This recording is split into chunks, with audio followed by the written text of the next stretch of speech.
Hello to all students. आज के इस वीडियो में संपर्क विधि द्वारा सल्फ्यूरिक अम्ल का निर्माण किस प्रकार किया जाता है इसके बारे में समझाएंगे। सल्फ्यूरिक अम्ल पहले आप समझें है क्या। सल्फ्यूरिक अम्ल का अम्लों में प्रमुख स्थान है, मतलब सबसे महत्वपूर्ण स्थान है सल्फ्यूरिक अम्ल का। बहुत से उद्योगों में, रासायनिक उद्योगों में इसका उपयोग होता है। इसलिए किसी भी देश की उन्नतशीलता का अनुमान उस देश में सल्फ्यूरिक अम्ल की खपत से लगाया जाता है। यदि किसी देश में सल्फ्यूरिक अम्ल की मात्रा सल्फ्यूरिक अम्ल की मात्रा की ज़्यादा खपत होती है तो वह देश अधिक उन्नतशील माना जाता है, क्योंकि इसका अर्थ है कि वहाँ रासायनिक उद्योग अधिक होंगे और जब उद्योग अधिक होंगे तो वह देश अधिक उन्नतशील होगा। इसे सल्फ्यूरिक अम्ल को रसायनों का राजा, किंग ऑफ केमिकल्स भी कहा जाता है। इसी के साथ इसे ऑयल ऑफ विट्रॉल भी कहा जाता है, यानी कशीस का तेल, क्योंकि सबसे पहले प्रारंभिक काल में इसे ग्रीन विट्रॉल यानी हरा कशीस से प्राप्त किया जाता था, जिसका फॉर्मूला है FeSO4 × 7H2O।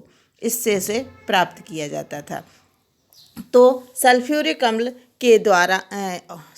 अम्ल का निर्माण संपर्क विधि द्वारा किस प्रकार करेंगे, इसका सिद्धांत क्या है और किस प्रकार इसका निर्माण किया जाता है, मैं इसे आपको वीडियो में समझाती हूँ और इसे आप पूरा देखते हुए अच्छी तरीके से समझने का प्रयास कीजिए। यदि वीडियो अच्छा लगता है तो आप अपने सभी फ्रेंड्स को वीडियो शेयर कीजिए ताकि वे भी इसका लाभ ले सकें।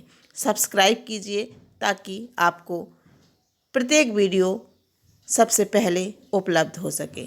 ओके, तो सबसे पहले सल्फ्यूरिक अम्ल का संपर्क विधि द्वारा निर्माण किस सिद्धांत पर किया जाता है इसके बारे में समझेंगे। इस विधि का सिद्धांत इस तथ्य पर आधारित है कि जब शुद्ध सल्फर डाइऑक्साइड, बात को बहुत ध्यान से देखना है कि शुद्ध सल्फर डाइऑक्साइड और शुद्ध वायु के मिश्रण को जब किसी उत्प्रेरक पर प्रवाहित किया जाता है तो सल्फर ट्राइऑक्साइड बनती है, जो कि जल में घुलकर सल्फ्यूरिक अम्ल बनाती है। इसमें सबसे महत्वपूर्ण बात है कि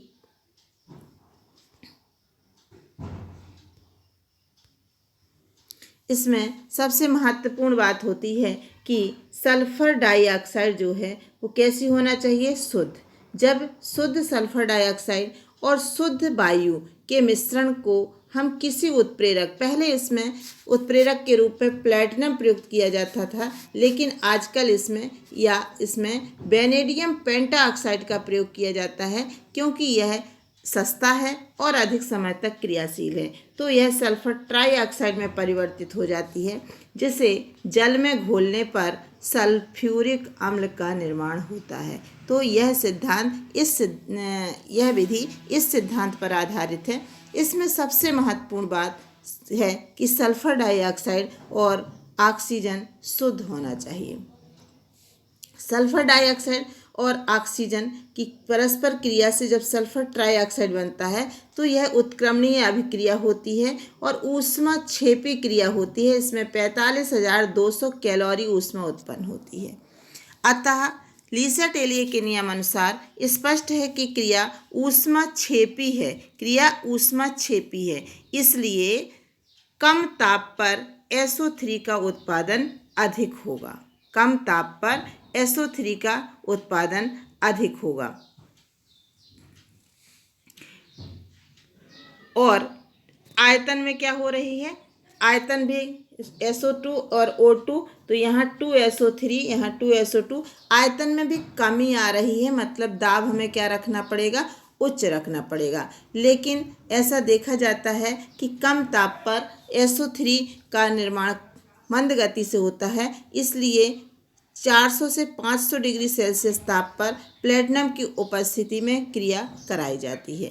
तो इसमें सबसे महत्वपूर्ण बात है कि SO3 का अधिक उत्पादन करने के लिए हमें कम ताप और उच्च दाब की आवश्यकता होगी, और साथ में क्रिया को तीव्र करने, चूँकि कम ताप पर क्रिया मंद गति से होती है, इसलिए हमें क्रिया का वेग बढ़ाने के लिए उत्प्रेरक की आवश्यकता होती है। क्रिया उत्प्रेरक की उपस्थिति में कराई जाती है, प्लेटिनम या वेनेडियम पेंटॉक्साइड की उपस्थिति में। तो यह है सिद्धांत, और इसके पश्चात अब हम किस उपकरण द्वारा और कैसे इसका निर्माण करते हैं इसके बारे में समझेंगे। देखिए, संपर्क विधि द्वारा सल्फ्यूरिक अम्ल के निर्माण इस उपकरण के द्वारा किया जाता है। इस उपकरण में यह विभिन्न चैम्बर हैं। इन चैम्बर्स में विभिन्न प्रकार से रिएक्शन होती है और अंत में सल्फ्यूरिक अम्ल का निर्माण होता है। देखिए कैसे। सबसे पहला पार्ट है इसमें आयरन पायराइटीज। आयरन पायराइटीज यहाँ पर यह है पायराइट भट्टी, या इसको क्या कहते हैं, पायराइट भट्टी कहते हैं, क्योंकि यहाँ आयरन पायराइटीज का दहन होता है, इसलिए इसे हम गंधक भट्टी या आयरन पायराइटीज भट्टी कहते हैं। इस भट्टी में सल्फर या आयरन पायराइटीज मतलब FeS2 का वायु में दहन की उपस्थिति में दहन कराते हैं तो सल्फर डाइऑक्साइड और ऑक्सीजन बनती है, सल्फर डाइऑक्साइड बनती है, और जो वायु है वह भी तो सल्फर डाइऑक्साइड, यह दोनों ही आगे बढ़ती है। अब ये दोनों यहाँ पर क्या होती हैं, अशुद्ध होती हैं। पायराइट भट्टी में सल्फर डाइऑक्साइड उत्पन्न की वह, और जो वायु है उसकी ऑक्सीजन, ये दोनों ही अभी क्या होती हैं, अशुद्ध होती हैं। अतः इन्हें हम शुद्धिकरण इकाई में भेजते हैं। शुद्धिकरण इकाई धूल कक्ष से लेकर के और आपके यहाँ जो होता है आर्सेनिक शोधक, यहाँ तक आपकी क्या चलेगी जी, शुद्धिकरण इकाई चलेगी। इसके बाद यहाँ परीक्षण बॉक्स होगा जिसमें हम परीक्षण करेंगे कि गैस से शुद्ध है कि नहीं है, और इसके बाद संपर्क कक्ष होगा जहाँ SO2 और O2 का आपस में संपर्क होगा और SO3 का निर्माण होगा, और लास्ट में SO3 जल में घुलकर H2SO4 बनाएगी। यहाँ पर अब हम इसको अशुद्ध गैसों को सबसे पहले धूल कक्ष में ले जाते हैं। धूल कक्ष में जहाँ से ऊपर से भाप का फव्वारा गिरता रहता है, यहाँ पर गैसों में उपस्थित धूल आदि के कण गीले हो जाते हैं और भारी होकर नीचे बैठ जाते हैं।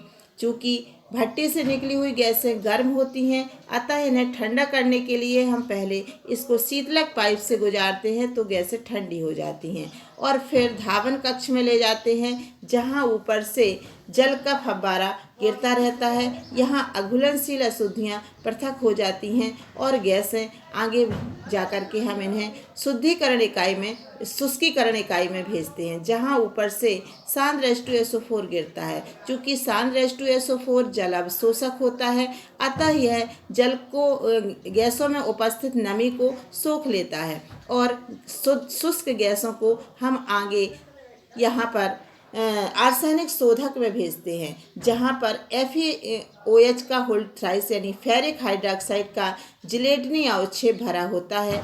तो यदि यहाँ पर गंधक भट्टी में पायराइट अयस्क के साथ कोई आर्सेनिक, एंटीमनी आदि अशुद्धियाँ होती हैं तो वह भी वाष्पित हो जाती हैं, उनके ऑक्साइड वाष्पित होते हैं, उन्हें यह सोखने का कार्य होता है। तो आर्सेनिक, एंटीमनी आदि की अशुद्धियाँ यहाँ आर्सेनिक शोधक में पृथक हो जाती हैं। इतना शुद्धिकरण इकाई है। यहाँ पर गैसें शुद्ध हुई हैं या नहीं इसका परीक्षण करने के लिए हम गैसों का परीक्षण बॉक्स में करते हैं।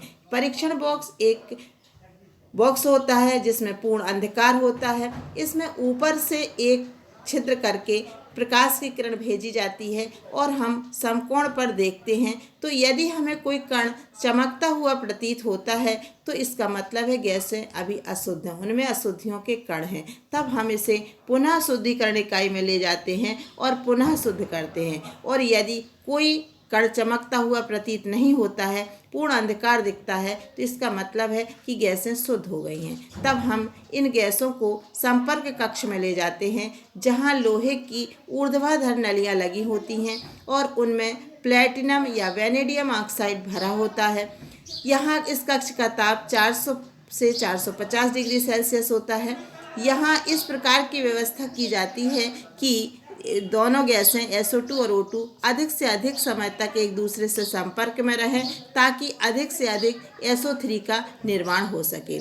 इसके पश्चात जब SO3 का निर्माण हो जाता है तो हम इसे अवशोषक कक्ष में भेज देते हैं, जहां ऊपर से H2SO4 का फव्वारा गिरता रहता है। अब आप कहेंगे कि इसमें H2SO4 में क्यों SO3 को घुलते? H2SO4 SO3 में घुल करके ओलियम बना लेती है, यानी पर सल्फ्यूरिक अम्ल, जिसे निचले मार्ग से निकालकर जल मिलाकर इच्छित आकार का, इच्छित सांद्रता का सल्फ्यूरिक अम्ल प्राप्त कर लेते हैं। अब हम कहेंगे कि इसमें SO3 को डायरेक्ट जल में क्यों नहीं घोला? चूँकि SO3 जब जल में घुलता है तो वह बहुत अधिक मात्रा में ऊष्मा उत्पन्न करता है, जिससे सल्फ्यूरिक अम्ल का गाढ़ा धुआं बन जाता है। उसे द्रवित करना कठिन होता है। इसलिए SO3 को पहले H2SO4 में जो पहले से बना हुआ रखा रहता है उसमें घोल करके सांद्र सल्फ्यूरिक अम्ल यानी पर सल्फ्यूरिक अम्ल, ओलियम बहुत अधिक सांद्र होता है, उसे प्राप्त कर लेते हैं और उसमें फिर जल मिलाकर हम इच्छित सांद्रता का, जितना चाहिए उतना सांद्रता का सल्फ्यूरिक अम्ल बना लेते हैं। इस प्रकार से संपर्क विधि द्वारा सल्फ्यूरिक अम्ल का निर्माण हो जाता है। यदि आपको समझ में आ गया है तो कृपया वीडियो को अपने फ्रेंड्स को अवश्य शेयर करें। ओके, इस तरह। Thank you. Have a nice day.